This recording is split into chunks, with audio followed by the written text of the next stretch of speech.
Hello, folks. Welcome back to World War II TV. We're all in that weird period between Christmas and the New Year when you can have Quality Street for lunch and you don't know whether it's Monday or Tuesday. And, it's we love that period, but history is always there to fall back on. So we're basically going back to part 2 of Loss and Redemption at St Vith and covering the 7th Armoured Division in the Ardennes 80 years ago. Gregory is basing his presentation on his fantastic book, which is in the description below, Loss and Redemption at St Vith. You can buy it at your favorite bookstore. I'll bring Greg in now. Good afternoon, sir. How are you today? I am splendid, and you're so right about that period between Christmas and New Year's, especially if you do like I do and spend a couple of days in ICU. It can make a difference. Plus, you may recall I joined the conversation on second part yesterday, 24 hours early. You were a day early. We're all doing it. We're all doing it. It's that time of year.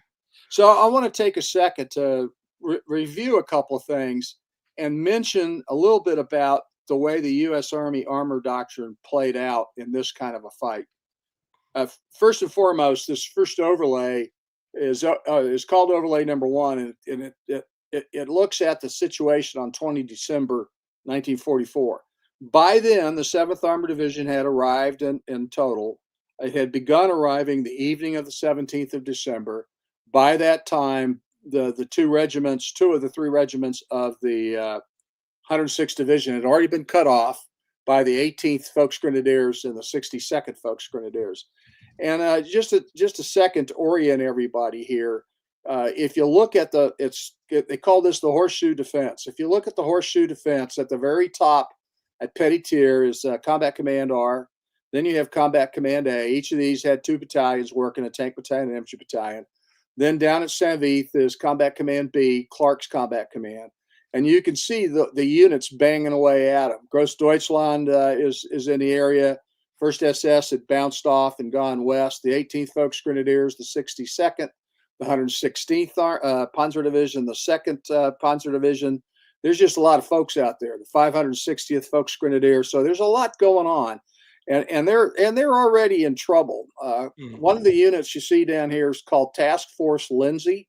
It's what's left of the 14th Cavalry Group, 2 cavalry squadrons that got pretty well chewed up in the first couple of days of the war. You see also Combat Command B, 9th Armored Division. I had mentioned that had been commanded by Bill Hogue, who was famous for building part of the Alcan Highway, clearing obstacles with a special amphibious brigade on Omaha Beach, and then commanded 9th AD. Later on, his unit will seize the Remagen bridgehead, the bridge itself and the bridgehead, and he commanded a corps in combat in Korea.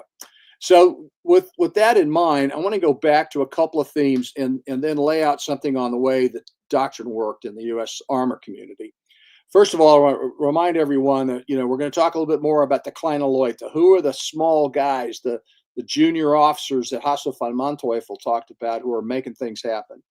And I want to mention and apologize, really, because we haven't got time to talk in depth about the German side of this. But they have their heroes, too. And there's some guys in there that I really came to like, German combat veterans who had a sense of pride. They told their stories with pride and a sense of honor, because the idea that all Germans were committing atrocities and the Americans did not is a mistake. And I don't mean to make the United States Army equivalent to the Waffen SS. Please don't think that.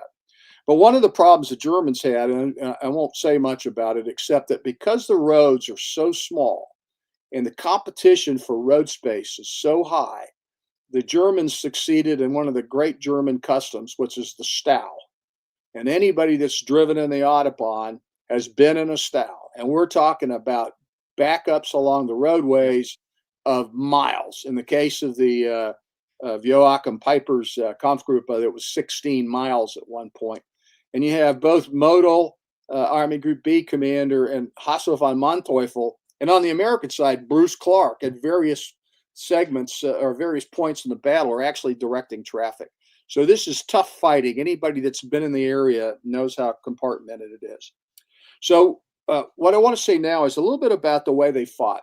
Robert W. Hasbrouck and his commanders, including Bruce Clark, Dwight Rosenbaum, and others, and I'm forgetting the CCR commander's name right now, fought what they thought of as, quote, an active defense. That doctrine of active defense, the way they thought about it was you used mobility, active defense, and even offensive measures in the defense. And this notion stems, it's a classic American notion of fighting from a mobile platform, but you can also find it in Clausewitz's theory as well. I want to use Richard L. McBride, one of the Kleine Leute, who was to talk about how his understanding of armor doctrine. McBride graduated from Yale in 1943 with honors and decided to enlist in the Army. He turned down officer candidate school and to remain in the ranks. And then after he'd risen to be a staff sergeant, section sergeant of a 81 millimeter self-propelled mortar platoon, he was, the 81 was in the back of a half track. He turned it down a second time. McBride wrote a little memoir of his wartime experience in 1945, and I've tried to find his family because I'd like to edit it and see it published because it's brilliant. He said, quote, an armored division was essentially and normally a weapon of fast, aggressive assault rather than defense. With fewer men, greater mobility, and greater firepower than its brother infantry divisions, defense decreased its advantages and increased its disadvantages, while the attack did just the opposite. So with that in mind, the way the 7th Armored Division liked to fight in this environment, in a defensive operation, was to exploit the mobility of the tanks when they could. And so I want to give an example of that. Let's go to the next slide. All right, this shows, this is from the 1 to 25 map that they used during World War II. And this is a part of a copy of that map used at the Command and General Staff College in the U.S. Army. They don't use it anymore, but this shows Raymers Attack. Raymer was the commander of the Führer Escort Brigade, nearly a division-sized force in terms of tanks that is attacking southbound towards the town of St Vith, which you can't quite see SAINT, but the intersection down to the south. Now, what 31st Tank Battalion's commander, Robert Erlenbush, decided to do, he was responsible for that roadway, to defend that roadway, is he had a tank destroyer platoon that had 4 M36 tank destroyers. Each of those had a 90 millimeter main gun on it. And he used that to stop the Germans as they came south. So if you look at the place where it says TD in blue, and you look at the red arrow, they're coming down this road. And along that road, they're having to go down from the top of the ridge where the arrow starts down into a little valley. And the tank destroyers are in hull down positions overlooking the valley. So the tank destroyers begin the fight with killing a couple of German tanks at about 1,800 meters. Then Charlie Company of the 31st Tank Battalion is used on what was called the tank sweep, led by Lieutenant Truman R. Bowman. They come around to the left side, using the ridge to shelter themselves until they could get in on the flank of the Germans, who by now are closing on the position at Hunningen, and they devastate the Germans. I've got a note here that tells me how many tanks and so forth that they killed, but it's I think it was 5 or 6 tanks and about a dozen or more.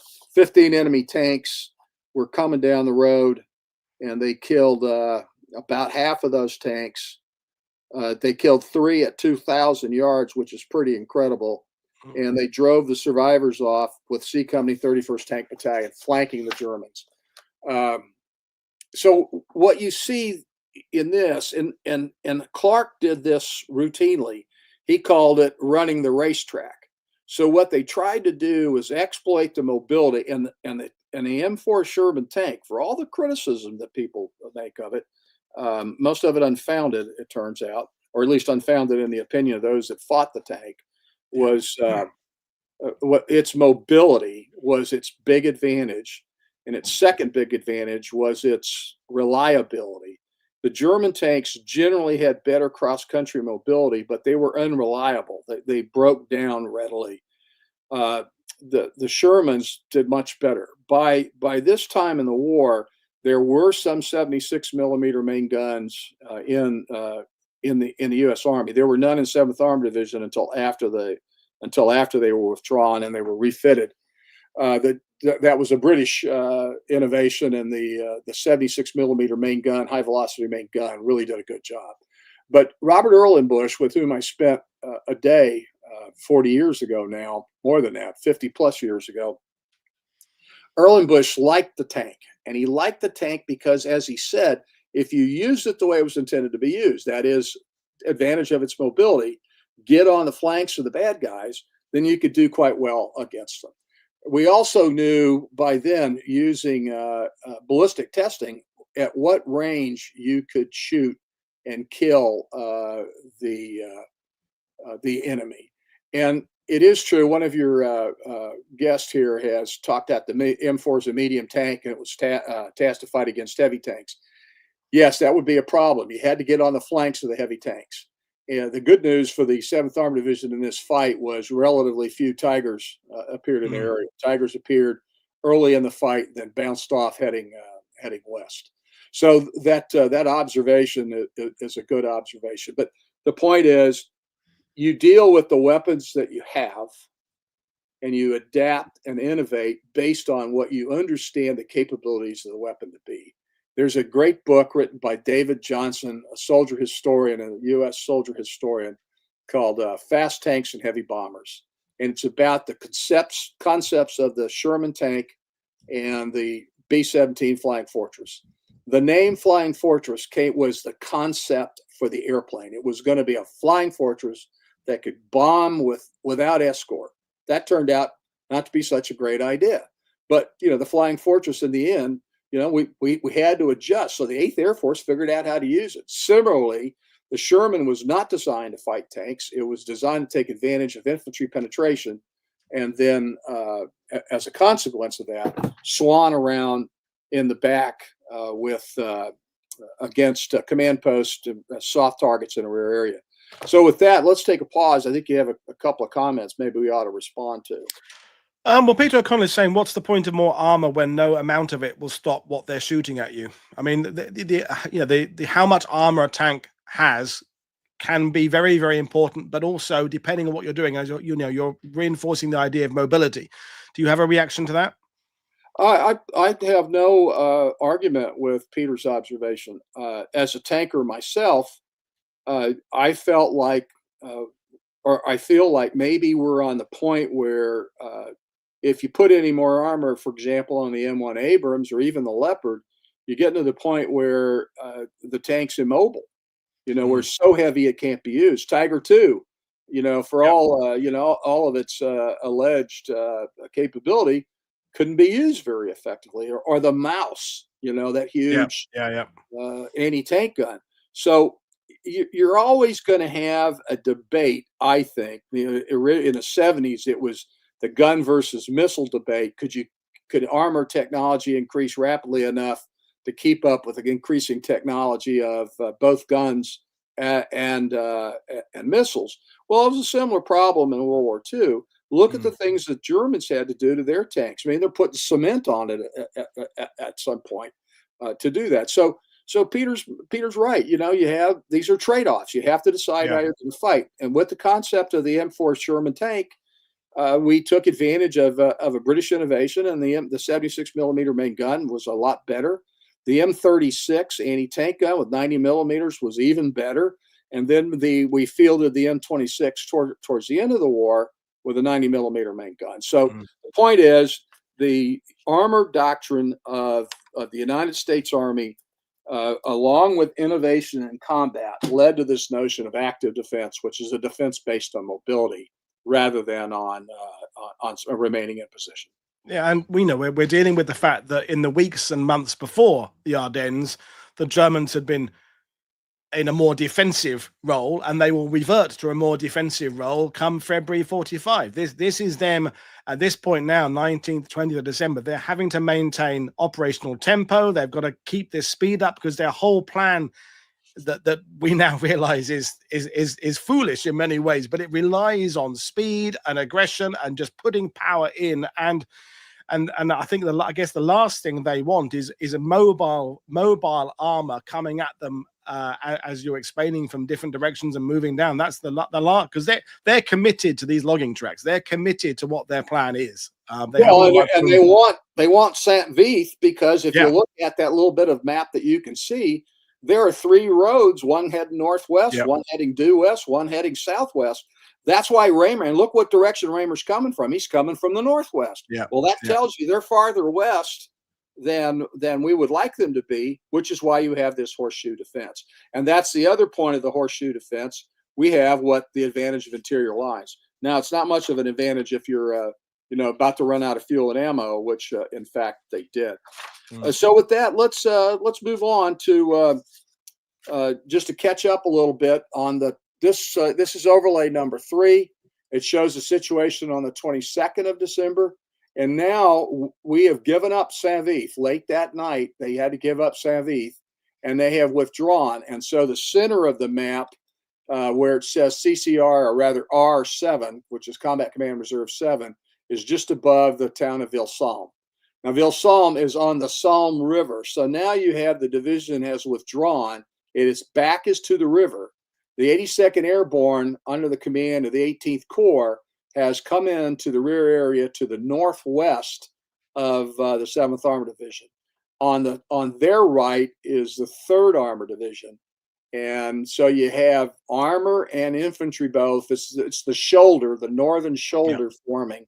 And to the far right of the map, you see the 1st Infantry Division with little arrows coming out from it. So the northern shoulder that we can see now is 1st Infantry Division, 30th Division on its right, 82nd on its right, and the 3rd Armored Division on their right.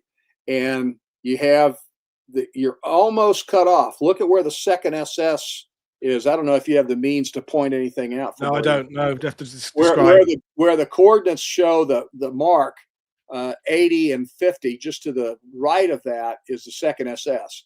And we're going to talk about how they happen to get there and where they're heading, where they intend to go. And I see Peter O'Connell's keeping up with thoughtful observations. He must have read David Johnson's book or some other book, because he is absolutely right. We also needed to go on break bulk ships. So that kept the weight of the tank or caused railway tunnels, bridges, loading facilities, landing craft tank, landing ship tank. Everything the Allies are developing has to fit in with the constraints of our logistics, and that's correct. That's both our burden and our benefit in some ways, isn't it? Is that everything's a trade-off. Benefit is we can get volume and quantity, but the restriction is it restricts sometimes some of our technological advantages. But it's all cool. It's absolutely a valid comment. Everything is about trade-offs, especially when you have to sustain it across 3,300 sea miles, and then now you're 300 and some miles from the coast, and the Antwerp port is just now being open. So you have lots of issues there.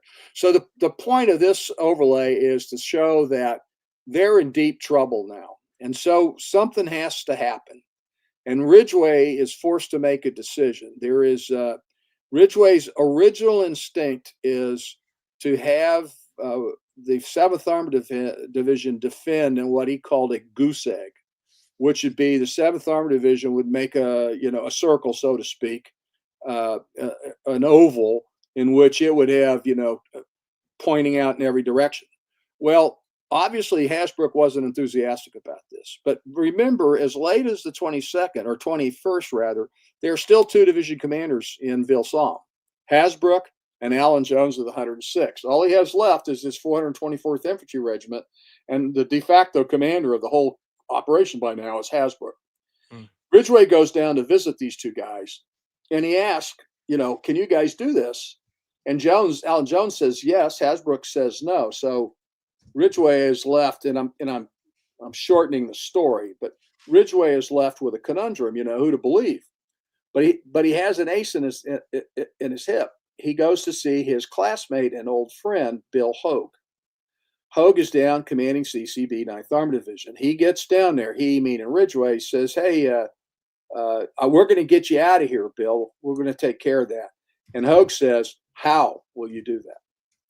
And that convinced him that if Hogue saw no way to do this goose egg defense, they should withdraw. The other thing that is true, and if you haven't, those who haven't read it should read Montgomery's, Field Marshal Montgomery's memoir, as well as Nigel Hamilton's biography of Monty. Hamilton's biography, and Hamilton's a guy, I met him last month in New Orleans. He's a guy that had known had known Montgomery since he was 13 years old, and he became the official biographer, which is a remarkable thing for, you can imagine the influence Field Marshal Montgomery would have had on young Nigel Hamilton, who then goes on to become a world-class historian, who's now he just wrote a book on Davis and Lincoln and the American Civil War. Talk about a guy who could move from one area to another. But in any case, Montgomery's observation was, look, they've done what they can do. They can come back. His exact words were, they can come back in all honor. And Ridgway, it's not clear whether Monty ordered Ridgway to withdraw him, or rather Ridgway reached the conclusion on his own. I believe it's a combination, because one of the remarkable things about Matthew Bunker Ridgway is he got better at everything that he did as an officer than he was at the time before. And I mentioned that last time. In the 82nd Airborne, his efforts in Sicily were adequate, but he was brilliant in Normandy. And this is his first fight as a corps commander. He starts out with maybe doing some things that he wouldn't have done, but by the end of it, he's absolutely on top of things. And he is a brilliant Army commander in Korea. So he's the kind of officer that comes along only infrequently, to say the very least. Yeah, he's the opposite of the Peter principle, isn't he? He moves up, and then he doesn't struggle immediately, but he kind of learns quickly and then fills that role very well, and he keeps consistently doing that. Whereas we can all name commanders who seem to just get stuck at a certain level, but yeah, no, Ridgway is, as I said last time, I'm looking forward to John McManus's book, because he's deserving of some reevaluation and reappreciation, because he's had a bit of a bashing over the years to some extent, hasn't he, Ridgway? And I don't think it's deserved, personally. I don't think it is either. It's part of this is the post-war historiography that you and I talked about briefly, where Ralph Ingersoll publishes this vitriolic, Anglophobic book called Top Secret. And then, that begins a skirmish. Chester Wilmot responds, and you get this, ever since then, you have British historians and American historians squabbling over the narrow front versus the broad front, and, woulda, shoulda, coulda. I'm not interested in those kind of arguments, but plenty of people are. So let's talk about Baraque de Fraiture, or Parker's Crossroads. Yeah. Which should be, I think, your next chart. I think there we go. That is a post combat sketch. And it shows the fight between the 19th and 23rd. The only thing I wish this guy had done is orient the thing better, because it really ought to be turned 180, because Monhay is to the northwest, and St Vith is to the east, and they have the way he set this up. It's not oriented. But Parker's Crossroads is a fight that happened in some ways just like Task Force Navajo did. The Corps artillery was being overrun in the first couple of days of the fighting, and so the Corps artillery commander grabbed up a major named Parker, who was the XO of a artillery battalion in the 106th Division, who happened to have 3 tubes that had not been overrun. So he's got 3 howitzers, an handful of people, and this guy has Parker. You're going to come run a roadblock so that I could get my artillery out of here. So Parker, in fact, winds up defending the crossroads, and it becomes known as Parker's Crossroads, which is easier apparently for Americans to say than Baraque de Fraiture. So if you look at that place now, there's a howitzer in the middle of the crossroads. If you go on Google Maps, anybody can come on down and see that. It is quite something. Arthur C. Parker III is the guy, and what he did is over time he collected some howitzers. He collected some infantry as they passed through, and he defended those crossroads against all comers. And he defended them successfully until the 2nd SS Panzer Division arrived. And if you would go to that chart, which is called 2nd SS Attack on CCA 7th AD. Is that it may be a couple down from where you are. Is that number 20? Or rather from 20th. Yeah, go on past that. I think you've got it in there. Maybe not. Let's see. One more. There you go. We are. Yeah. So this map comes from the history of the 2nd SS Panzer Division, published by a Canadian publisher named Fedorowicz. And anyone who's interested in getting at the history of the Germans, Mr. Fedorowicz is a first-rate publisher. He really puts his heart into this stuff. And this is a very good map showing the Park Crossroads. So if you look at the bottom right-hand side of the map, Baraque de Fraiture that's the crossroads. The road going northwest is the one that we saw in the previous sketch, and the way to St Vith is due east out of the crossroads. If you go to the southeast, you get the Hoffelise and ultimately Bastogne. If you go west, it goes on out to La Roche and to the Meuse River. So this crossroads is pretty important. Now, Ridgway is actively trying to build and extend the northern shoulder from the east farther west. And so at this point, he is ready to withdraw CCA of the 7th Armored Division to form the shoulder at Grand-Mesnil and Monhaye up to Vaux-Chavon, which you see in the north. And by the way, Barkman is a tank commander in the 2nd SS, and we're going to show Barkman's attack here in a minute. If you look at the little town of Malampre, just to above it is where the positions of the 40th Tank Battalion are, along with, in depth, a 2nd company of the 40th Tank Battalion. They are told to withdraw at 22:30 hours. I think it's on, as I remember, the 23rd of December. And the 2nd SS is told to attack at 2200 on the 23rd of December. So they're going to cross their line of departure at the little town of Belhay, because they've taken Baraque de Fraiture the day before, and they're going to drive up the road towards Monhaye. So the Americans are getting on the road to leave. The Germans are coming up the road to attack, and they wind up intermingled. And so there's this god-awful gunfight that at the end of which 40 American tanks are destroyed. The battalion commander, in fact, of the 40th Tank Battalion survives being blown out of his tank. And he shows up in Monhaye, literally blithering because he's in shock, and he's arguably had probably had a concussion because literally was blown out of the tank. Well, in the midst of all this tank commander named Barkman winds up intermingled with the column of the 40th Tank, and all he desperately wants to return to the warm bosom of the 2nd SS. If you can imagine that, bear in mind, these are the Ordre d'Ours glands, 2nd SS. Yeah. These are not warm, fuzzy guys.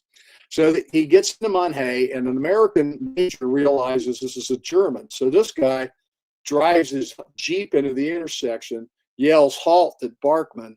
Barkman, quite wisely, drives over the Jeep. I'm not sure whether the major was killed. He doesn't appear again in any documents that I came across. And he keeps looking for places to turn around. Finally, a couple of kilometers north of Monhaye, you see at the very top of the map, Panzer 401, that's Barkman. He gets turned around and heads south. The good news for the Americans are that the Germans don't get much beyond Monhaye.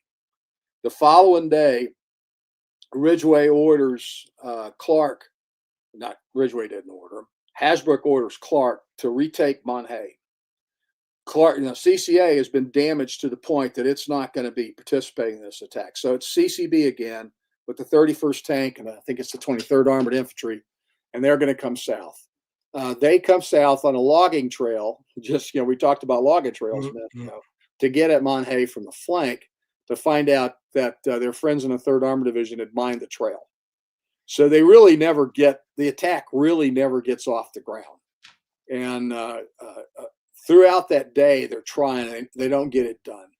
And Bruce C. Clark said it was the worst day in his military career. Bear in mind, this guy was fought in Korea, fought all across World War II. He had a lot of opportunities to have bad days.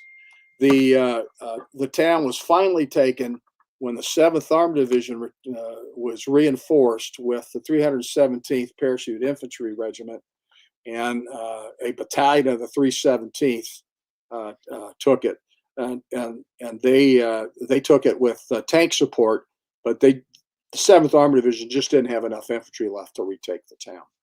So what happens after Christmas Eve is the 7th Armored Division is withdrawn to lick its wounds, and it's got a lot of wounds to lick.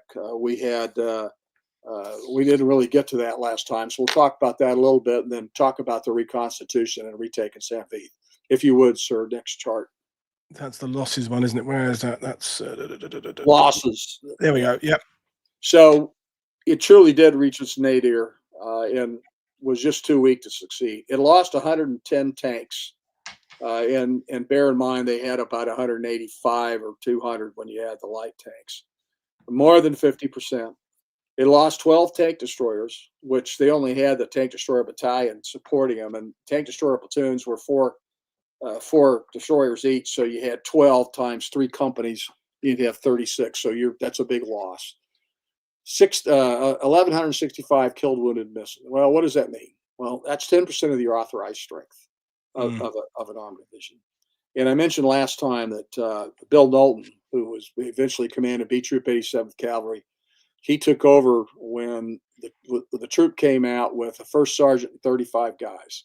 So it's pretty grim fighting. So what we're going to talk about next is Reconstitution, but I want to take a second to see if there are any questions that anybody. No, I think we're pretty much up to speed. I mean, I think that I think that we'll do some questions later on, but I think we can carry on. Yeah, and someone pointed out I mispronounced Muse, and they're right. I said Muse, I think, which is not correct. But so the 7th Armored Division now has to undergo reconstitution. Reconstitution means a unit has been so badly damaged that it can't just refit. It's got to have opportunity to reconstitute, to rebuild unit organization, rebuild cohesion. So you see that they had 8,921 assigned on Christmas Eve, which is almost 2,000 short of what they should have had. First Army was able, and one of the things the United States Army was able to do superbly, despite significant problems with running out of infantry, is they could replace troops and equipment pretty rapidly. On December the 30th, 140 trained tank crewmen arrived. By New Year's Day, there were 992 more. On the 8th of January, they had 2,000 replacement joins. So between the Christmas Day and the 8th of January, or 2 weeks, they had been refitted in terms of replacements arriving. They also got new tanks, to include a bunch of 76 millimeter main gun tanks, many of which happened to be diesel powered, which then gave you a bit of a crisis on maintaining fuel. And now you're going to maintain 2 kinds of fuel as well as 2 kinds of tank gun ammo, 75 and 76. Once again, though, both the British and the Americans by 44, 45 were able to manage that kind of a problem pretty successfully. The British with a little bit more difficulty because they had less transport than the Americans did. But so you have to also retrain. So one of the things General Hasbrook told me when I talked to him all those years ago was that it was important to him for people in the division to have sense of belonging to something that was important. So he had a little, quote, battle school where he tried to orient people on the traditions of the 7th Armored Division, such as they were. I mean, it had only been in existence about 3 years, but they had had some good fights. They had fought as part of 3rd Army. They fought as part of British 2nd Army. They had been in the 9th U.S. Army. They'd been in the 1st Army, and they had done pretty well everywhere where they had been. So he focused, however, his training on small units, and specifically, he had, as it says there on the chart, company-sized teams. Now, he included, generally, if it was a tank-heavy team, you'd have 2 tank platoons, an infantry platoon, but you always had an engineer platoon. Similarly, if it was an infantry company, you'd have 2 infantry platoons and a tank platoon and an engineer platoon. And of course, you had to zero tanks by zeroing. And probably most people here understand what that means. But the first thing you have to do is you have to make sure that the periscope, or the telescope in this case, and the main gun are looking at the same place. Yeah. And that sounds easy to do, but there's rather more to it than that. And then you wanted to be able at a known range, and they would know the ballistic range at which super elevation and line of sight come together. In my day, with a 105 millimeter main gun on 68 ones, when I first came in the Army, that magic number was 1,200 meters. At that point, with 6 mil super elevation, the line of sight and the trajectory of the round intersected at 1,200 meters. So they would do that. They painted tanks, snow camouflage, and they had to work a problem with traction in snow and cross country. The German tanks had wider tracks because they were designed more based on cross country mobility. The Americans, because of the offensive mobility piece of their thinking, were designed to operate on roads. Now, that's important because then the tracks you use are not as wide, and they are different than you would use in the case of the Germans. So the first thing they had to do was put steel cleats on, track extenders called duck feet, and some other things to rebuild and generate the capacity for them to do better in cross country. Someone pointed out parallax is an issue. Yeah, if you have rangefinders, parallax is a problem, but it isn't a problem in the M4 really, because you only had a telescope. And the problem with the telescope is it was non-ballistic. So you had to estimate range, which is why one of the few things that's really accurate in Fury is, you're supposed to use the worm formula. Width of the target is equal to range over mils. And you're going to do high-level math while people are shooting at you. Well, the Americans pretty well figured out, I'm not doing that. So they'd shoot a white phosphorus round like you see in the movie Fury, and then adjust based on that. But parallax is a problem when you start including rangefinders on tanks, because then you do have a big problem with parallax. In any event, they retrain. The artillery, of course, does not ever come out of the line. They're firing, but the rest of the division is training to go back on the offensive, which in fact eventually they do. On about the 13th of January, they're going to start heading south. And if you'd go to that, we'll show you that what that route looked like. Now, they finally are going to start their attack basically out of Malmedy. And the chart says paths to redemption for the 7th Armored Division, but not without the paratroopers, because what you don't have in an attacking operation, if you're an armored division, is enough infantry really to penetrate. Now, they're going to fight the 18th Volks Grenadiers and a couple of other units on the way south. I'm not going to take a lot of time to get through this, but just to show, some of the conditions that they had to deal with as they went south. Now, they're going to attack south as part of the 18th Corps.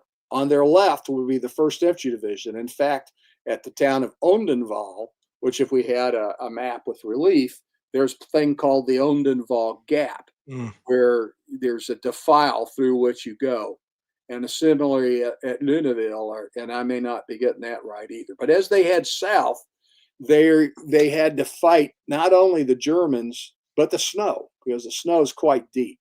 And it's problematic, even with the duck feet and the steel cleats and the rest of it, to get there. So it's slow going. And this starts on the 13th, and it takes a long time to get south. When they got to Born, Belgium, and bear in mind, the guys that they're fighting at this point are mostly the 18th Volks Grenadiers.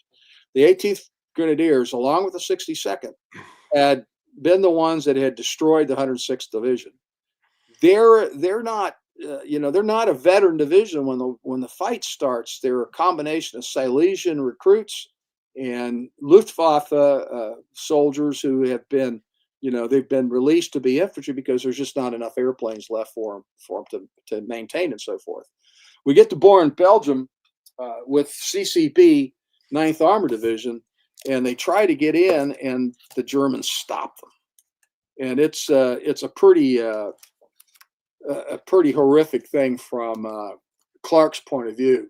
So Clark withdrew the troops and shelled Bourne until it was nothing but rubble, and then went back in there and sorted out the Germans from the masonry.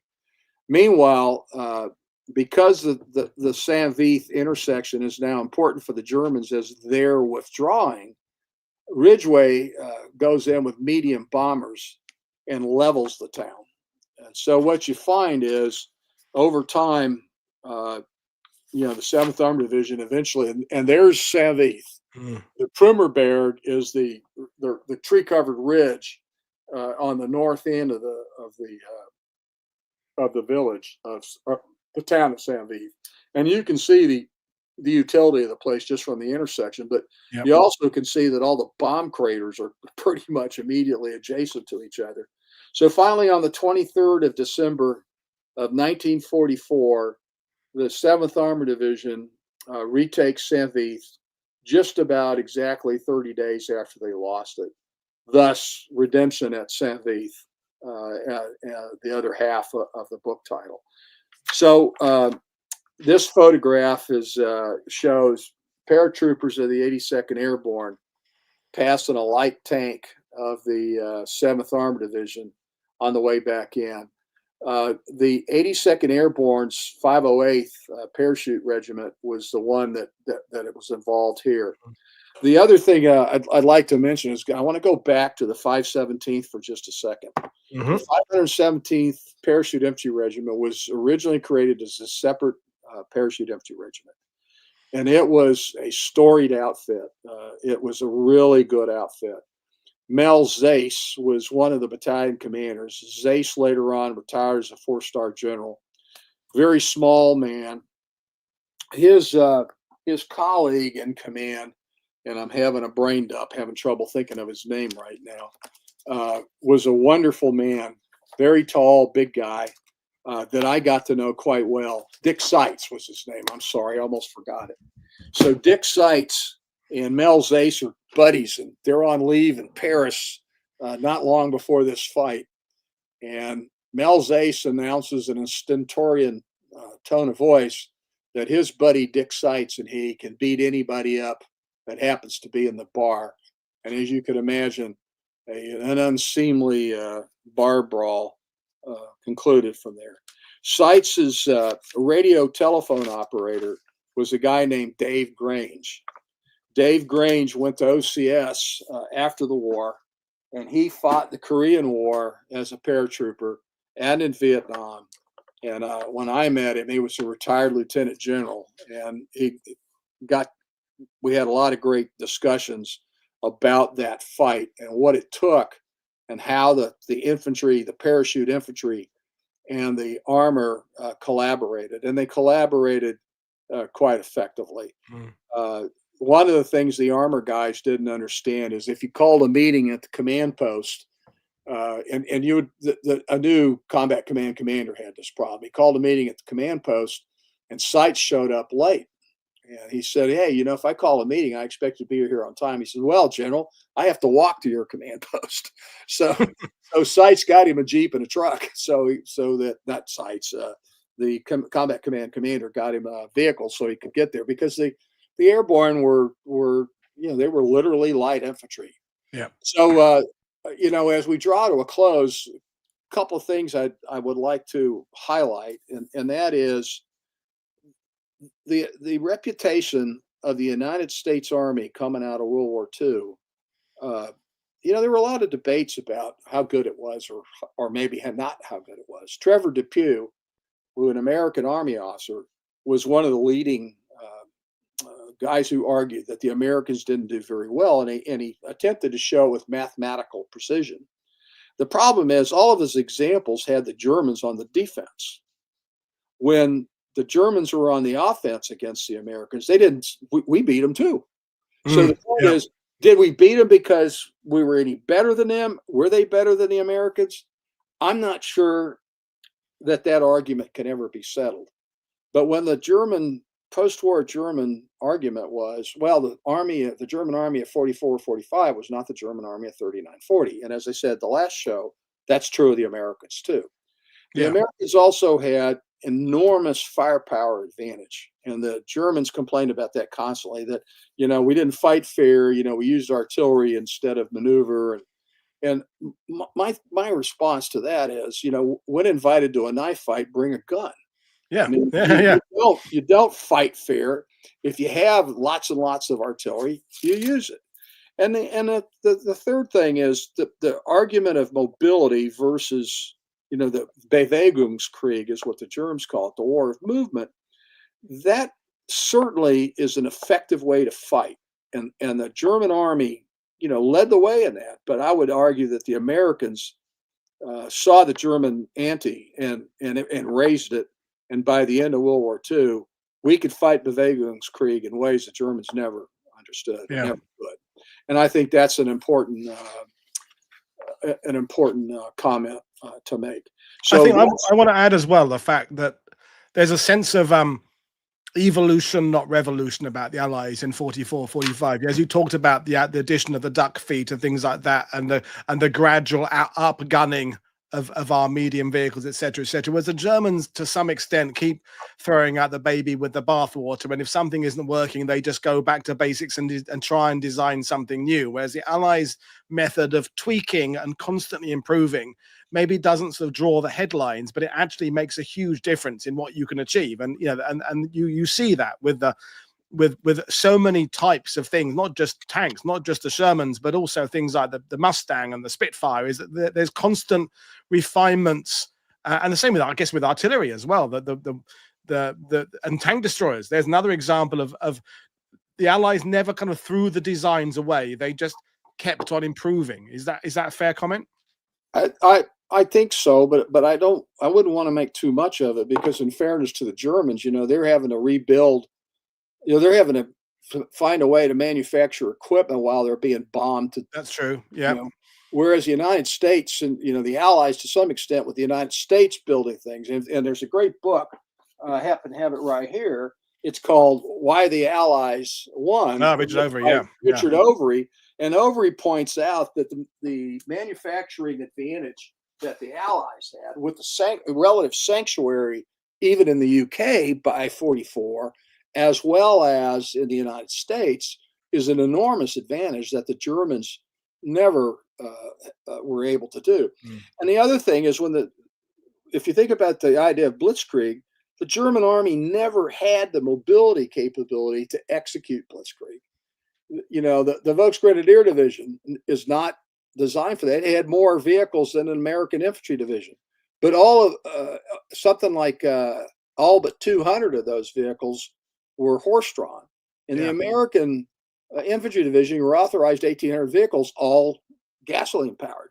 So there's always going to be, and it's a reasonable debate. The quality of the German army by 44-45 is problematic, because they're trying to manage all kinds of equipment, some of it built in the Czech Republic, captured. One of my favorite gizmos is the RSO, the Rappenschlepper Ost, which is a Russian piece of kit that the 18th Volksgrenadiers anti-tank platoon used. And so they're trying to maintain all these different things, and that obviously has a problem. They chose to use replacements differently than we did. The ersatz here, or the replacement army, would send out march battalions, and that would include officers who were going to be assigned to the division. So you had, as these guys came forward, they're being brought forward by officers who are going to lead them once they get forward. So you have a different system there. We used individual replacements. Yeah, both of those systems work, but they're different. So how do you generate cohesion? Well, you generate cohesion the way Hasbrouck tried to do. So when you talk about reconstitution, that's an important subject. And if you think about what's going on in the Ukraine war, constant reconstitution of formations. The Ukrainian 47th Mechanized Brigade is not the 47th Mechanized Brigade. And so I thought it was important to include in this story the business of reconstitution and reorganization. And I hope that people choose to read this book, or the book I wrote about the 1st Infantry Division. I try to talk about how do replacements arrive. And when you're a replacement in the American Army, it might take you 6 weeks to get to a unit. From the time you leave the United States, you cross the ocean, you go through UK, you get to a replacement depot, and you finally go up in the middle of the night during the fight in the Battle of the Bulge in January 1945 in the back of the 1st Sergeant's Jeep. I mean, it's a hell of a way to go forward. So with that, I thought I'll conclude, and maybe you could, let's see if there's any questions. And no, a couple of questions. I think we're always a bit stuck with some of the movie cliches, because I think with the American military, but also the British, the replacements in war movies are always green kids who get shot at the first encounter. I think it's left us all with this idea that they're hopeless. But I would argue that actually the system of integrating and bringing up replacements has pretty much been cracked by both the Americans and the British. Okay, the British have got a bit of a less, they're towards the bottom of the barrel in terms of just sheer numbers, but the US had a bit of a manpower crisis. But I think the 1st Division we've talked about with Stephen Clay back in the past are very good from Normandy onwards of integrating people into the companies and not kind of losing efficiency as you replace people. And I think that's something that gets overlooked. We have this kind of cliched idea that the replacements always get killed. And it's not always helpful. It is absolutely false. Yeah. Start with, if you look at Paul Ryan did a great job of it with all of his papers are at Ohio University. You can go see these things for yourselves. He did surveys of soldiers that fought in Omaha Beach and so forth. I have almost 200 interviews of 1st Division soldiers. I've got bunches of them, 7th Armored Division soldiers. And the fact is, these guys, when new guys showed up, they took care of them, because if they survived, then they were part of the team. Yeah. And you didn't want this guy to get killed, because that left a hole in the TO&E. And every time you had that kind of a hole, it was a problem. And one of my favorite stories, this guy is still alive. He's 101 years old now. His name is Jim Sharp. Jim arrived literally in the back of the 1st Sergeant's Jeep on the 23rd or 4th of January, 1945, joined the 1st Infantry Division. His squad leader personally took him in. This is 3 o'clock in the morning, or 1 o'clock in the morning, personally put him in a foxhole he wanted him in with his foxhole buddy, Paul Woodage, or whatever the guy's name was, I forget. And he said, I'll be back at 3 o'clock because we attack at 4. Stick with me. I'll get you through this. And he did. And by May of 1945, Jim is a trained and able squad leader, who later on is a sergeant of the guard at Nuremberg, where he got interviews or got autographs of all these guys. So he has a book that says, "Best wishes on your military career, Keitel. Good luck in the future, Yodel." I mean, it's amazing. But anyway, there may be, I think there are some questions out there. So one was about engines. So Jim asked, how did they warm the engines to get them started in Sub-Zero? I remember we had Alicia Callahan doing a show about the Super 6, the 6th Armored, about a year ago, and that was something that they addressed in a particular way in the 6th Armored. But did the 7th Armored have a particular method? I do not know the answer to that question. I do know that they had to warm the engines up. There were, one of the problems with all of these engines, especially a diesel engine, is cold starting an engine is pretty hard to do. And one of the ways they would do it is you would introduce into alcohol, which would catch quicker. But you had to be careful doing that, because you could ruin the engine. Diesel engines are notoriously difficult to start in cold weather. And I don't know enough about the World War II diesel engines. The Sherman I schooled myself on was at the 1st Division Museum. It's now in the Collings Foundation. There's probably somebody at the Tank Museum in the UK that knows the answer better than I do. And I know Rob Cogan at the Armor School Museum probably knows the answer, but I do not know with an I can't categorically say how they did it. Okay. David Levine was asking about resupply, because you took us from December the 20th right up to sort of the middle of January, and of course we talked in the first show about the Ardennes offensive, sort of not quite catching Allies completely by surprise, but by the middle of January, logistics have the weather has the clear skies have cleared. 9th Air Force are operating again. do you want to address a little bit about, by the time they start moving, how logistics is working, how supplies are working for the 7th Armored, or generally? Let's do that. Let's start in the American system. In the American system, from the beach to a boundary was the communication zone, or the COM-Z. And from the forward of the COM-Z was the advanced section, which was this is all theater logistics. Then you had field army. The field armies had dumps. So administrative responsibility that includes logistics and replacement of troops did not exist at the corps or at the division. So soldiers that serve in a contemporary American unit are used to having pretty robust logistics in the battalion and the brigade. In World War II, that was not the case. You had pretty minimal logistics capability at the battalion, and a little bit more at the division in what was called the combat trains. I did get to interview the commander of the combat trains of the 7th Armored Division, who was in command of the trains at that time. And one of the things he said to me, which was really remarkable, because he had been out of the Army by then. He was a retired Major General working the American Battle Monuments Commission. He'd been out of the Army when I talked to him about 25, 30 years. And he did not understand how the American Army could operate with discrete fuel trucks. He said it didn't make any sense to him. But what was brilliant about the 2.5-ton truck is you could cube it out with fuel cans, or you could cube it out with ration boxes, or you could cube it out with ammunition boxes. We had discrete trucks for fuel.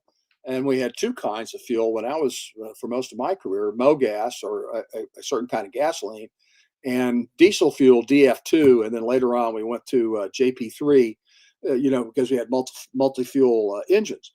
But they delivered fuel, went from the COM-Z through pipelines and/or in some cases tankers, but mostly through pipelines up to the ADSEC. And then it was transferred into trucks that were then dumped in the field army area. So one of the reasons 3rd Army could do very rapidly is because he didn't have to move fuel. He was going to pick it up in dumps along the way. And they kept dumping fuel forward, as well as ammunition and food. In fact, one of the things that caused a fight at the town of Gouvy is there was a quartermaster ration dump there with 50,000 rations. And so there was a gunfight between the lead elements of the 116th Panzer Division and the U.S. 7th Armored Division to defend that. So the bottom line is we did what was called supply point distribution in World War II, which is you put in a dump someplace. Transportation was accorded based on COM-Z, ADSEC, Field Army, and then Corps and Division going down. And they did all that. The Colonel Adams, Major General Adams, when I met him, did that as on the 22nd of December.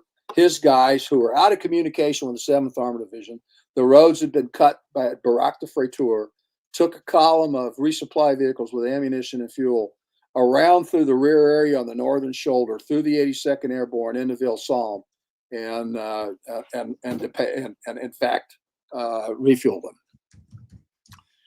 There's a comment about engines, and one of the deals with engines is, and I have a book that'll detail it. I just don't have it at the fingertips. But the bottom line is there were a couple of different kinds of engines which caused a problem. But when you got the diesel engine, that caused a bigger problem because that was a British engine, and so you had to have the parts question you had to be answered the parts problem. Okay, this one I don't know whether you'll have an idea on this or not, but Joost de Raf, one of our guests, his book, which I received in the post today, thank you, Joost, and Then the Sky Cleared, is about the largest mission of the 8th Air Force that took place on December the 24th. So, folks, And Then the Sky Cleared, check out the show with Joost we did about a year ago. But Joost is asking you, do you happen to know, Gregory, what German unit might have been near St Vith on the 24th of December that had anti-aircraft capability? Because a couple of these bombers came down from fire from there. Do you have any idea who that might have been? Well, the main unit that was isolating St Vith on the 24th,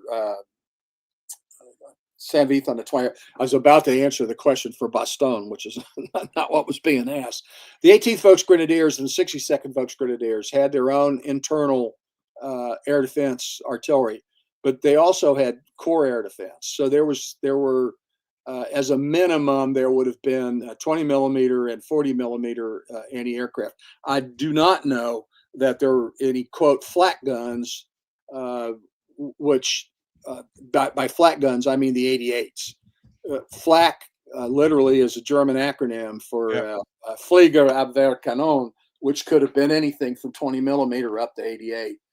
So it was likely either 61st Corps or 18th Volksgrenadier anti-aircraft artillery. Okay. Well, we'll leave it with just one question from me, really. And obviously, with all the armor divisions, 7th, is the subject today, they all had moments of great stress, great trauma. Despite the losses, despite the fact they had to be, rebuilt after, reconstituted, was their stand that we've been talking about their high watermark in terms of their significant influence on the outcome of World War II? I mean, I know they carried on into the Ruhr later on, but was it the most important thing they did despite the losses?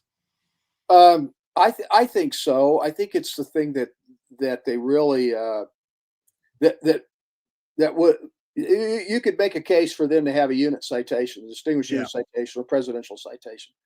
For various reasons, Eisenhower and Marshall decided they weren't going to have a whole bunch of divisional unit citations. So you had one, the 101st Airborne. And I think that's unfortunate because the 7th Armored Division certainly could have made a claim for one. I guess the bad news is if you withdraw in the end, you don't get the presidential. Yeah, I mean, I guess that's it, isn't it? And I think that, we talked about in the first show that certain aspects of battles always get attention, more attention than others, and that's just what we're left with 80 years on. But we'll leave it there. We will bring you back again sometime in the new year because there's more to talk about. The fighting into Germany, I think, gets overlooked. The Germans they're not going to give up yet. They've taken a massive, great bash on the nose with the Ardennes offensive going wrong, but there's still a fight left, and I think we'll cover that as we go into the spring. But Gregory, right now, I will wish you a happy new year. We will speak again in the new year. Thank you, everybody, for your fantastic questions. I'm back with Dr. Philip Blood tomorrow. We're talking about occultism in the Third Reich. But for me, in the meantime, thank you everybody for your questions. I'll see you all again tomorrow. Cheers, everybody. Bye.